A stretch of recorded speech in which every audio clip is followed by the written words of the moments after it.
ഇടതുപക്ഷത്തെ LDF-നെ തോൽപ്പിക്കാൻ തുടർഭരണം അവസാനിപ്പിക്കുക, പിണറായി വിജയന്റെ ധാർഷ്ട്യം, ചിരിക്കാത്ത പിണറായി വരെയുള്ള കുറെ കാരണങ്ങളൊക്കെ നിങ്ങൾക്ക് ലിസ്റ്റ് ചെയ്ത് പറയാനുണ്ടാവും.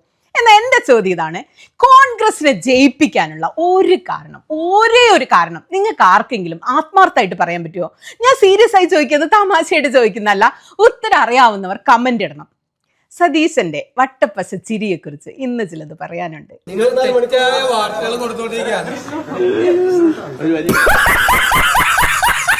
Ramesh Chennithala, VD Satheesan, KC Venugopal, K Sudhakaran, ഇതിൽ ആരെങ്കിലും ആവുമല്ലോ കോൺഗ്രസ് അധികാരത്തിൽ വന്നു കഴിഞ്ഞാൽ മുഖ്യമന്ത്രിയാകാൻ പോകുന്നത്. ആരാണെന്ന് ഇപ്പൊ പറയാൻ യാതൊരു വഴിയില്ലാത്തത് കൊണ്ടാണ് ഞാൻ 4 പേരുടെ പേരും പറയുന്നത്. പരസ്പരം പോരടിക്കുന്ന 4 നാട്ടുരാജ്യങ്ങൾ പോലെയായി ഇവർ 4 പേരും മാറിയിരിക്കുക. ഓരോരുത്തരും മറ്റവനെ വീഴ്ത്താൻ വേണ്ടി കഠിനാധ്വാനം ചെയ്യുന്നു. കാലുവാരി ഇപ്പൊ എവിടെ എത്തിയ അവസ്ഥ എന്നറിയോ? ഓരോരുത്തന്റെയും കാലിന്റെ അടിയിലെ മണ്ണ് ഒലിച്ചു പോകാൻ തുടങ്ങിയിട്ടുണ്ട്. ഉദാഹരണം, സ്ഥാനാർത്ഥി പട്ടിക ആദ്യ ലിസ്റ്റ് പുറത്തു വന്നപ്പോ സതീശന്റെ സ്വന്തം ഷിയാസിന് സീറ്റില്ല. KC വേണുഗോപാലിന്റെ സ്വന്തം പഴകുളം മധുവിന് സീറ്റില്ല. രമേശ് ചെന്നിത്തലയുടെ ജോസഫ് ആഴക്കലിന് സീറ്റില്ല. K സുധാകരന്റെ കാര്യം പറയാണ്ടിരിക്കുകയാണ് ഭേദം. മൂപ്പർക്ക് തന്നെ സീറ്റില്ല, പിന്നെയാണോ മൂപ്പര ശിഷ്യന്മാരുടെ കാര്യം? നിങ്ങളൊന്ന് ആലോചിച്ച് നോക്കി. ആദ്യ ലിസ്റ്റിൽ M ലിജുവിന്റെ പേരില്ല, ഡോക്ടർ SS ലാലിന്റെ പേരില്ല, BRM ഷഫീറിന് സീറ്റില്ല. എന്നാൽ രമ്യ ഹരിദാസിന് സീറ്റുണ്ട്. എന്ത് തേങ്ങയ്ക്ക്? എങ്ങനെയാണ് ഈ രമ്യ ഹരിദാസിന് സീറ്റ് കിട്ടിയത്? ആർക്കെങ്കിലും അറിയാവോ? ശരി, അതൊക്കെ പോട്ടെ. പ്രധാനപ്പെട്ട കോൺഗ്രസ് നേതാക്കൾക്ക് സീറ്റില്ലായത് എങ്ങനെയാണ്? സീറ്റ് ഇല്ലാതായത് എങ്ങനെയാണ്? എന്തെങ്കിലും മാജിക് നടന്നോ? വിസ്മയമാണ്, വൻ വിസ്മയം. CPM-ൽ നിന്നും എന്തെങ്കിലും കാര്യം കൊണ്ട് അസംതൃപ്തിയോടെ പുറത്തേക്ക് വന്നാൽ മതി, കോൺഗ്രസിൽ സീറ്റ് ഉറപ്പാണെന്നതാണ് ഇത്തവണത്തെ അവസ്ഥ. ആരോ പറയുന്ന കേട്ടു CPM-ന്റെ ഗാർബേജ് ബിന്നായിട്ട് കോൺഗ്രസിന്റെ സ്ഥാനാർത്ഥി പട്ടിക മാറിയെന്ന്. അങ്ങനെ പറയുന്നവരെ കുറ്റം പറയാൻ പറ്റില്ല, അതാണ് സത്യത്തിൽ അവസ്ഥ. നിങ്ങളൊന്ന് ഓർത്തു നോക്കിയേ, മലമ്പുഴയിൽ കോൺഗ്രസിന്റെ സ്ഥാനാർത്ഥി സുരേഷാണ്. VS അച്യുതാനന്ദന്റെ പിൻഗാമി എന്നാണ് ഈ സുരേഷിനെ ആരൊക്കെ പറയുന്നത്. ചിരിക്കാൻ വയ്യ എനിക്ക്. എന്ത് പിൻഗാമിയാണ് സുരേഷ്? VS-ന്റെ എന്ത് ലെഗസിയാണ് സുരേഷിന് അവകാശപ്പെടാൻ കഴിയുക? VS-ന്റെ മകൻ അരുൺകുമാർ ആണെങ്കിൽ ഓക്കെ, VS-ന്റെ ലെഗസി പിൻഗാമി എന്നൊക്കെ പറയാം. അറിയാൻ മേലാഞ്ഞിട്ട് ചോദിക്കുക, ഈ സുരേഷ് എങ്ങനെയാണ് VS-ന്റെ പിൻഗാമി ആവുന്നത്? നിങ്ങളൊന്ന് പറ. അത് പോട്ടെ, PK ശശി എനിക്കൊന്നും പറയാനില്ല. കോൺഗ്രസ് എടുത്ത് തോളത്ത് വെച്ചിരിക്കുന്ന ഈ PK ശശി ആരാ ഈ PK ശശി? ശരിക്കും കോൺഗ്രസിന് എന്തിനാണ് PK ശശി? എന്താവശ്യമാണുള്ളത്? കോൺഗ്രസിൽ PK ശശിമാര് കുറവുണ്ടോ? പോട്ടെ. തളിപ്പറമ്പെടുത്താൽ ഗോവിന്ദൻ, എന്തിനാണ് പുള്ളി പാർട്ടി വിട്ടത്? ശ്യാമള ടീച്ചർ ഗോവിന്ദൻ മാഷ്ട ഭാര്യയായിട്ടും സീറ്റ് കൊടുത്തതിൽ പ്രതിഷേധിച്ചാണ്. ശരി, അപ്പൊ മൂപ്പരുടെ ഭാര്യ മരുമകളൊക്കെ കിട്ടിയ സ്ഥാനമാനങ്ങൾ അത് പോട്ടെ, നമുക്ക് വിട്ടേക്കാം, അത് CPM-ലെ കാര്യം. ഇപ്പൊ കോൺഗ്രസിൽ VK ശ്രീകണ്ഠന്റെ ഭാര്യ തുളസിക്ക് സീറ്റ് കിട്ടിയിട്ടുണ്ട്. അതിൽ പ്രതിഷേധിച്ച് മൂപ്പര് ഇനി കോൺഗ്രസ് വിട്ടു പോവോ? ഉമാ തോമസ്, ഇവരൊക്കെ ആരാ? അതൊക്കെ പോട്ടെ, അവിടെ കഴിഞ്ഞ തവണ മത്സരിച്ച അബ്ദുൾ റഷീദിനേക്കാൾ എന്ത് യോഗ്യതയാണ്, എന്ത് മേന്മയാണ് ഗോവിന്ദനിൽ കോൺഗ്രസ് കണ്ടത്? എനിക്ക് അതിന്റെ ഉത്തരം അറിഞ്ഞാൽ കൊള്ളാമെന്നുണ്ട്. ചിലപ്പോൾ ചില കോൺഗ്രസ്സുകാർക്കും അതിന്റെ ഉത്തരം അറിയണമെന്നുണ്ടാവും. അമ്പലപ്പുഴയിലേക്ക് വരാം. അമ്പലപ്പുഴയിൽ വന്നാൽ സുധാകരന് എന്തിനാണ് കോൺഗ്രസ് പിന്തുണയും സീറ്റും കൊടുത്തതെന്ന് എനിക്ക് ഇതുവരെ മനസ്സിലായിട്ടില്ല. കണ്ണൂര് സുധാകരന് കൊടുക്കാൻ പറ്റാത്ത സീറ്റ് CPM-ൽ ചെല്ലുന്ന സുധാകരന് കിട്ടുകയാണ്. വേലിയിലിരിക്കുന്ന പാമ്പിനെ എടുത്ത് കോണകത്തിൽ വെക്കാന്ന് കേട്ടിട്ടുണ്ടായിരുന്നല്ലോ. അമ്പലപ്പുഴയിൽ സുധാകരന് കോൺഗ്രസ് സീറ്റ് കൊടുത്തപ്പോൾ അത് നേരിട്ട് കാണാൻ പറ്റി. സതീശന്റെ കോണകത്തിലായി ഇപ്പൊ പാമ്പിരിക്കുന്നത്. താളിപ്പറമ്പ് കുഞ്ഞികൃഷ്ണേട്ടനെ പറ്റി ഞാൻ ഒന്നും പറയുന്നില്ല. അവിടെ ഇപ്പൊ കോൺഗ്രസിന്റെ ആരും മത്സരിച്ചിട്ട് കാര്യമൊന്നുമില്ല, ജയിക്കാനൊന്നും പോകുന്നില്ല. അതുകൊണ്ട് കുഞ്ഞികൃഷ്ണേട്ടൻ ആരെങ്കിലും മത്സരിക്കട്ടെ. വല്ലാത്ത ജാതി വിസ്മയങ്ങളാണ് സതീശിന് ഈ പാർട്ടിക്ക് വേണ്ടി ഒരുക്കി വെച്ചിരിക്കുന്നത്. അതിലൊരു വിസ്മയാണ് കുഞ്ഞികൃഷ്ണേട്ടൻ. ഓക്കെ, ഇരിക്കട്ടെ. VS ജോയിയെ തവനൂർക്ക് ഓടിച്ചു വിട്ടു. കൊട്ടാരക്കരയിലാണ് ഏറ്റവും വലിയ കോമഡി. കഴിഞ്ഞ തവണത്തെ കോൺഗ്രസിന്റെ സ്ഥാനാർത്ഥി ഇത്തവണത്തെ BJP-യുടെ സ്ഥാനാർത്ഥി രശ്മിയായി. ആയിഷ പോറ്റിയാണ് കോൺഗ്രസിന്റെ സ്ഥാനാർത്ഥി. ആയിഷ പോറ്റിയെ സത്യത്തിൽ എന്തിനാ കോൺഗ്രസിന് ആവശ്യം? ഞാൻ അറിയാൻ മേലാഞ്ഞിട്ട് ചോദിക്കുക, ആയിഷ പോറ്റി എന്തിനാണ് കോൺഗ്രസിന്? CPM-ൽ നിന്നും വരുന്ന എല്ലാ സീറ്റ് മോഹികളായ മുഴുവൻ പേർക്കും കോൺഗ്രസ് സീറ്റ് നൽകുന്നു. അപ്പൊ കോൺഗ്രസിലെ അർഹർക്ക് പോലും സീറ്റ് ഇല്ലാതായി, സ്വാഭാവികം. ഇതൊക്കെ എന്ത് വിസ്മയമാണെന്ന് എനിക്ക് മനസ്സിലാവുന്നില്ല കേട്ടോ. അമ്പലപ്പുഴയിൽ, കൊട്ടാരക്കരയിൽ, നാട്ടികയിൽ, മലമ്പുഴയിൽ, ഒറ്റപ്പാലത്ത്, വയ്യന്നൂരിൽ, തളിപ്പറമ്പിൽ, പലയിടങ്ങളിലും എന്താ ഇവിടെയൊക്കെ സംഭവിക്കുന്നതെന്ന് മനസ്സിലാവുന്നില്ല. PK ശശിയെ 2 കൈയും നീട്ടി സ്വീകരിച്ച കോൺഗ്രസ് എൽദോസ് കുന്നപ്പള്ളിക്ക് സീറ്റ് നിഷേധിച്ചു. വിൻസെന്റിന് സീറ്റ് കൊടുക്കുകയും ചെയ്തു. ശരിക്കും കോൺഗ്രസ്സിൽ സീറ്റ് കിട്ടാനുള്ള മാനദണ്ഡം ശരിക്കും എന്താണ്? ആ മാനദണ്ഡം എന്ത് മാനദണ്ഡത്തിന്റെ പേരിലാണ് സീറ്റ് കിട്ടുകയും കിട്ടാതിരിക്കുകയൊക്കെ ചെയ്യുന്നത്? കെ സുധാകരനാണെങ്കിൽ മത്സരിച്ചേ പറ്റുന്നുണ്ട് ഡൽഹി പോയി കിടക്കുക. ഇന്ന് മൂപ്പരുടെ വാർത്താ സമ്മേളനം ഉണ്ടാവും എന്ന് പറഞ്ഞിട്ടുണ്ട്. അമറിക്കറിയാണ് പലതരത്തിലും സീറ്റ് കിട്ടിയേ പറ്റുമെന്ന്. അങ്ങനെയാണെങ്കിൽ ധൈര്യം ഉണ്ടെങ്കിൽ ധർമ്മടത്തെ സീറ്റ് സുധാകരന് കൊടുത്തൂടെ? മത്സരിച്ച് പൂതി മാറട്ടെ. പിണറായി വിജയനെതിരെ മത്സരിക്കട്ടെ സുധാകരൻ. പിണറായിയുടെ ധാർഷ്ട്യാണല്ലോ പ്രധാന പരാതി. പിണറായിയുടെ ധാർഷ്ട്യം തീർക്കാം. പക്ഷെ കോൺഗ്രസ് സുധാകരന് സീറ്റ് കൊടുക്കുന്നില്ല. പുള്ളിയെ KPCC പ്രസിഡന്റ് സ്ഥാനത്ത് നിന്ന് മാറിയപ്പോൾ അന്നേ പുള്ളിക്ക് വാഗ്ദാനം ചെയ്തായിരുന്നു MLA സീറ്റ്. അതാണിപ്പോ മൂപ്പര് കരഞ്ഞു ചോദിക്കുന്നത്, ഇവര് കൊടുക്കാതിരിക്കുന്നു. വന്ന് വന്ന് വന്ന് വന്ന് കാര്യങ്ങൾ എവിടെ എത്തിയറിയോ? VD സതീശന് ഒരു പച്ച കോമാളിയായി മാറിയിരിക്കുക.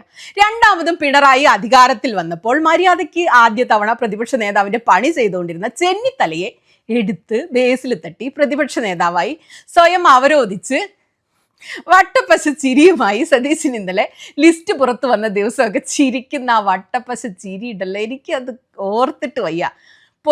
പെറ്റ തള്ള സഹിക്കൂല എന്ന് പറയുന്ന ചിരിയാണ് സതീശൻ ഇന്നലെ ചിരിച്ചുകൊണ്ടിരിക്കുന്നത്. അടിമുടി ഫേക്കായൊരു മനുഷ്യനാണ് VD സതീശൻ. ഓടി നടന്ന് എല്ലാ യൂട്യൂബിലും ഇന്റർവ്യൂ കൊടുക്കുന്നത് കണ്ടപ്പോഴേ ഞാൻ വിചാരിച്ചാണ് ഇത് കൈവിട്ടു പോകുന്നത്. ഉള്ളി പൊളിയുന്ന പോലെ പൊളിയാൻ പോവുകയാണിതെന്ന്. കെട്ടിയുണ്ടാക്കിയ ഫേക്ക് ഇമേജ് തകരാൻ പോവുകയാണെന്ന്. അത് സംഭവിച്ചു. ഒരിടത്ത് പോയി പറയുന്നത് വേറൊരിടത്ത് പോയി മാറ്റി പറയും. അപ്പുറത്ത് പറയുന്നല്ല ഇപ്പുറത്ത് പറയാം, ഇപ്പുറത്ത് വേറെ കുറെ പറയും. പുള്ളി അങ്ങ് ഓവർ എക്സ്പോസ്ഡ് ആയി.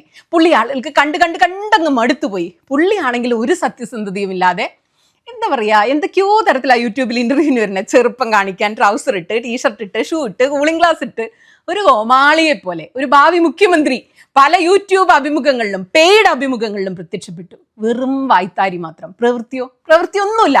വയനാട് ഇത്രയും വലിയ പ്രളയം നടന്നു, ഒരു വീട് വെച്ച് കാണിക്കാൻ ഈ VD സതീശന് കാണിച്ചില്ല.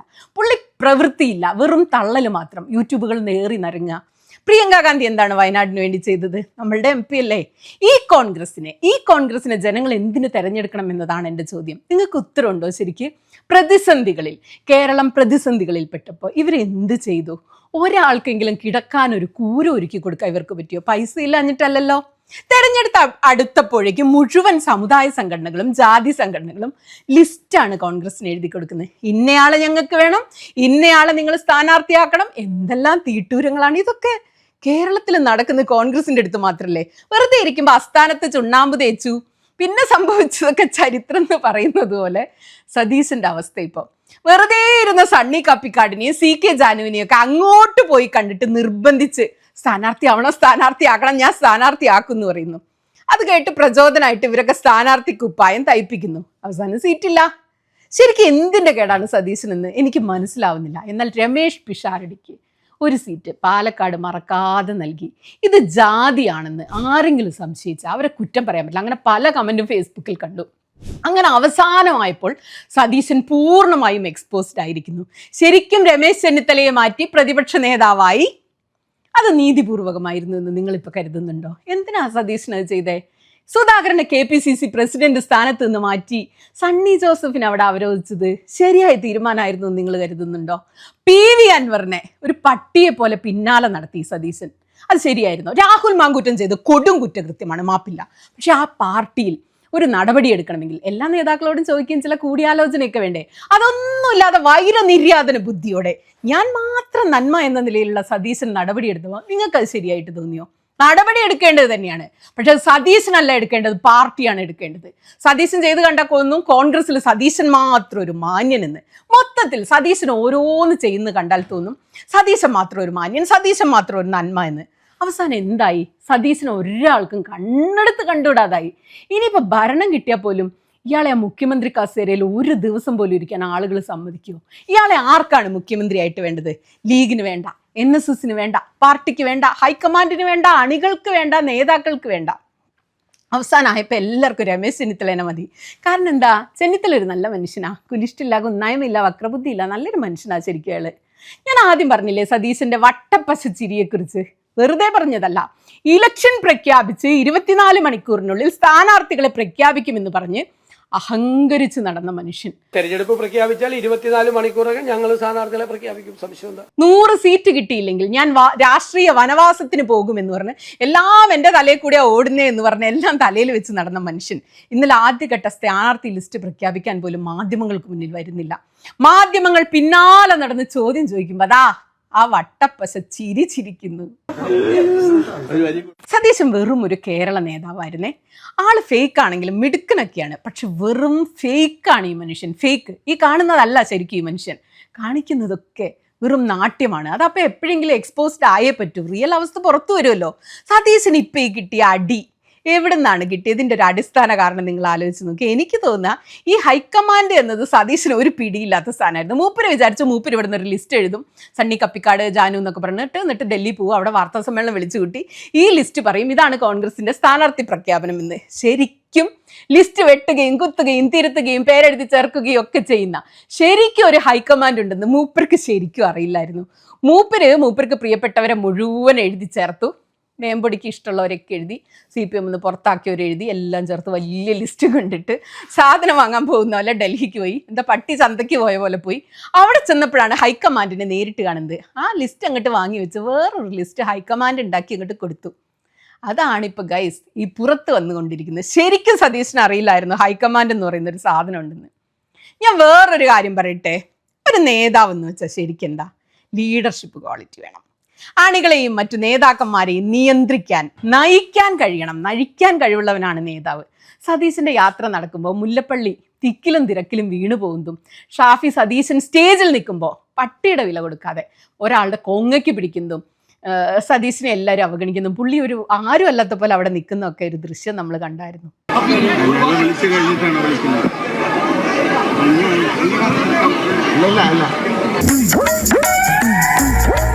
ഈ മനുഷ്യനാണോ മുഖ്യമന്ത്രി ആവേണ്ടത്?